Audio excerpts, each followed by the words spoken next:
right, y'all, we live. We get welcome back to Success Talk. I'm your man, Success the Educator. I measure that success not by what I accomplish, but by what I help each one of you accomplish. Therefore, your success is my success. How y'all doing today? Good. All right. So what I want y'all to do now, I want y'all to join this conversation live. Grab your devices, jump on. All right. Let's build this audience and follow it. All right. So what this is for my new students is Success Talk. Nuggets of knowledge. All right, a candid conversation between me and you, sharing my 25 years of industry experience that you may use it to be successful. All right, everything that I say in this setting is designed for one purpose: to translate into earning power for you. Y'all get that? So that being said, this is the opportunity for you. I want y'all to think about moving forward. What Success Talk is this. I know when I was in school, I always had questions. So this is the opportunity for you to now, at this point in your development, what's your next question? All right, ask it. All right, so I'll start with a few. Let me remind you before I get started. If you want to see last week's Success Talk, go to my YouTube page, Success the Educator, and you'll find last week's Success Talk there so you can refer back to it, all right? Along with some other content that I've put there, all right? Success the Educator, spell it out. All right, subscribe, like, share, all that good stuff, all right? So let's go and kick off this week, man. First question I had, I didn't write who my question was from, but my first question, what is a way to calm yourself down before a cut? Because now remember, this platform is designed for students, all right? It's designed for candidates that's preparing to come into the industry. But I believe professionals can learn from this advice as well. So the question is, how do I calm myself down before performing a cut? All right, so I can remember as a student being nervous too when I first started this, right? And the fact that you're nervous is actually a good thing, right? If you have a certain level of anxiety about something, that means it's important to you.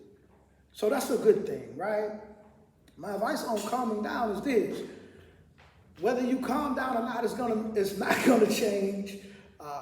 It's not gonna change the situation or outcome. You take a deep breath. Take a deep breath.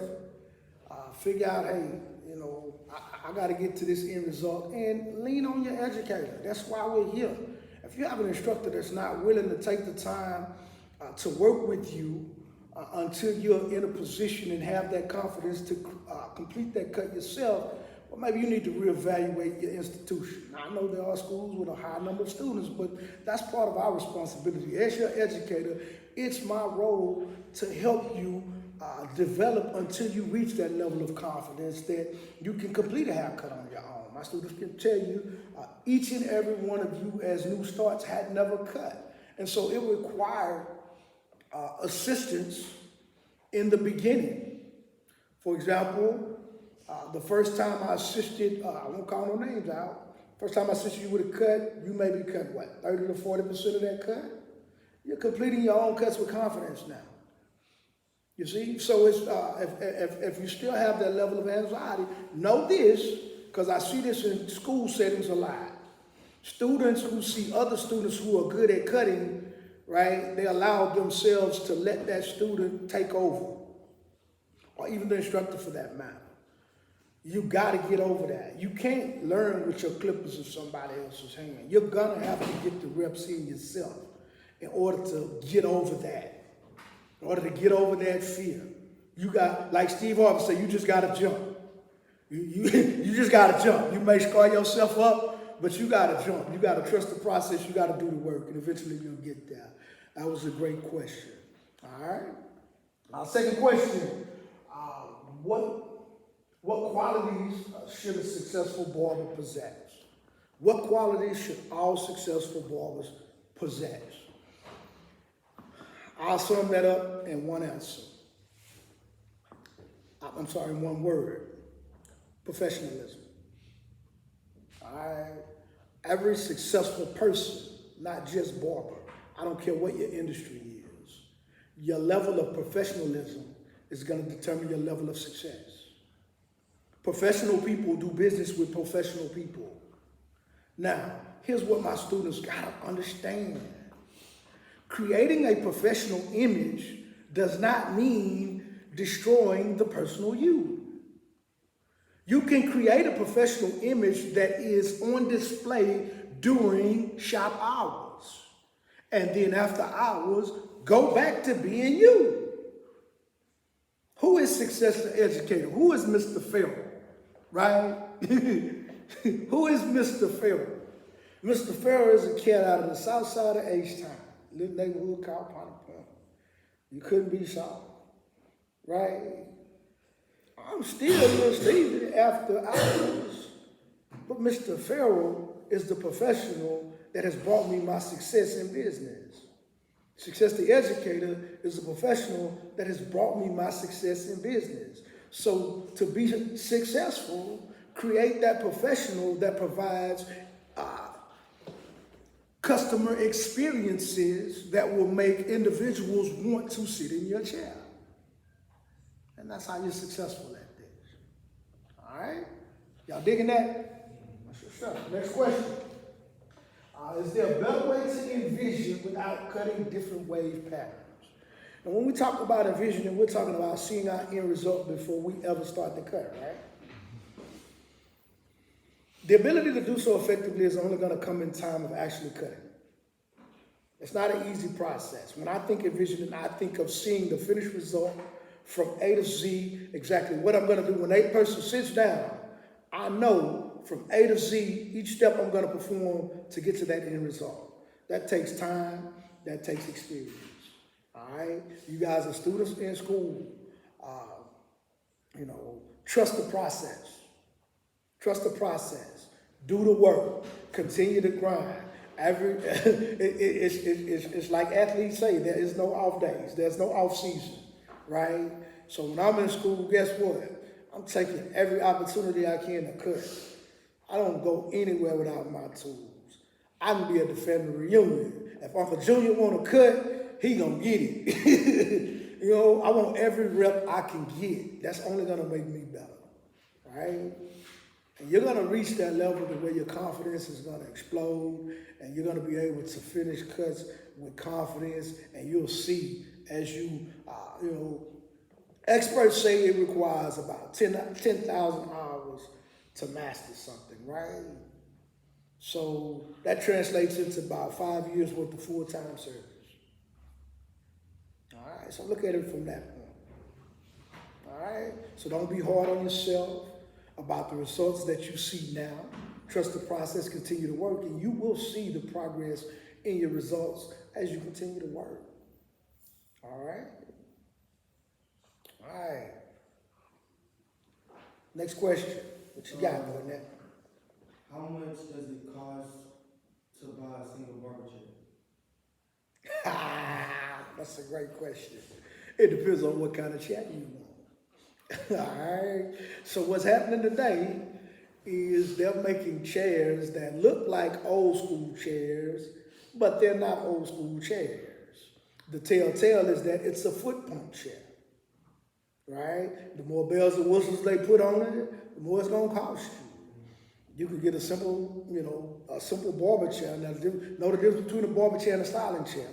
A barber chair lays back. That's important if I'm gonna do razor work. Traditional shades, right? A styling chair is going to be cheaper, but it's not going to have a layback function. So if you're just trying to get started and you're watching your dollars, and you need to, a styling chair is an option to give you a moving chair up and down to work with, depending on your space. All right, but once you add that layback function, then you're talking about a barber chair. You're going to pay a little bit more. The bigger they are, the more you see the big foot rests, the bigger arm rest, they're going to cost you more. You see them now with the antique designs. But again, that telltale is the foot pump. A real old school chair, Coken's, Coach, them chairs from back in the day that never died, those chairs have arm pumps. And they're too heavy to pick up. That's how you know you got an old school chair as opposed to one of these newer chairs.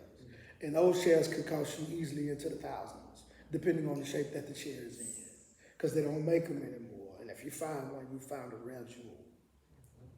All All right, the newer chairs, you can get one, I imagine, up to $500,000.